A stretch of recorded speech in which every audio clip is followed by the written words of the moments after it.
I'm going to quote from my book, Conversations with My Inner Atheist. This is on page 3.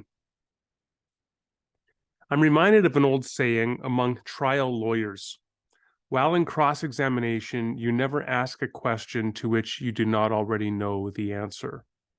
It makes sense. A good trial lawyer controls the process and prevents the conversation from going in directions they did not anticipate.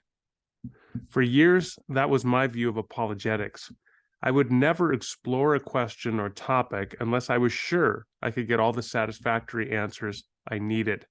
I was one of those people who assumed you shouldn't raise a problem unless you already know the solution.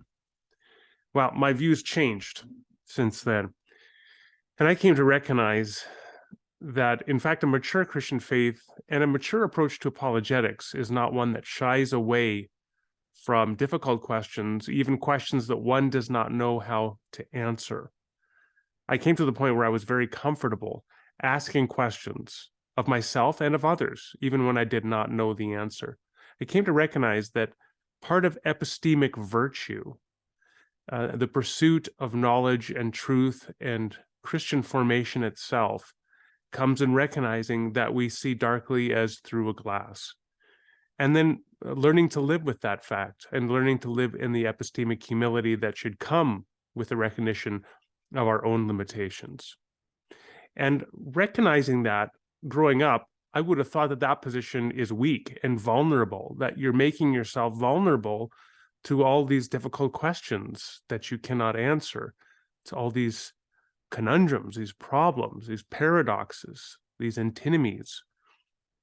In fact, what I came to recognize is that it is the faith that has to adopt simple answers and then avoid the questions that they don't know how to answer, which is in fact the vulnerable faith. The faith that is far stronger, I believe, is the one also that is more mature, which can recognize that there are unanswered and perhaps for us limited finite human beings, unanswerable questions. This not only frees up the individual from feeling like they have to have an answer and then suffering under the cognitive dissonance when they sense that the answers they've been given or that they're providing to others are just weak or vulnerable to objection. But it also raises for them credibility in the eyes of other people. And I think too often Christian apologists don't appreciate the importance of credibility. I like to say that credibility is the coin of the realm when it comes to apologetics. If other people don't find you to be credible, trustworthy, then they're just not going to listen to you.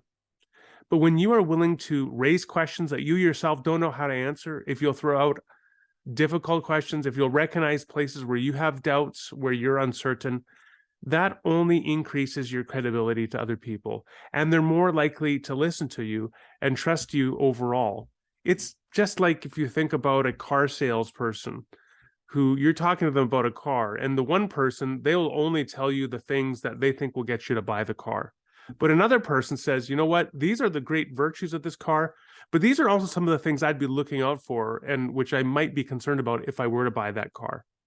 That would be something that would, even if that person didn't make the sale of that car to me, that would be a car salesperson I would come back to because I would trust them, because I would know that they will give me the goods straight, that they're not going to just spin the evidence and the facts in order to get a sale closed.